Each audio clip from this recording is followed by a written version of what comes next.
ekranga e'tibor bering. Bugun sizga qanday qilib arxitektura loyihasi yaratilishini bosqichma-bosqich ko'rsataman. Bunda hozir bizda mana bu proyektni misol qilib olamiz. Bunda birinchi qavat darajasi va bitta o'lchamlar tushunarli va sodda qilib ko'rsatilgan. Keyingi o'rinda ikkinchi qavat rejasi. Bunda ham har bitta o'lchamlar aniq va tushunarli sodda qilib ko'rsatilgan. Keyin binomizning qirqim qismlari va fasadlari. Bunda old tomondan ko'rinishi, bu qismi hovli tomondan ko'rinishi.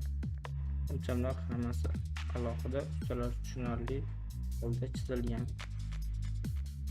Har bitta proyektlarimiz standartlashtirilgan holda o'lchamlarga ega. Mana bu tom qismi. Mana bu chizmamizda qora yopmalarimiz.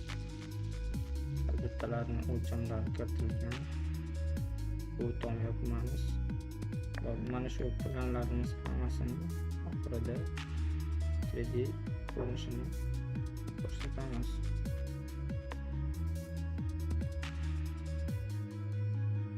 E'tiboringiz uchun rahmat.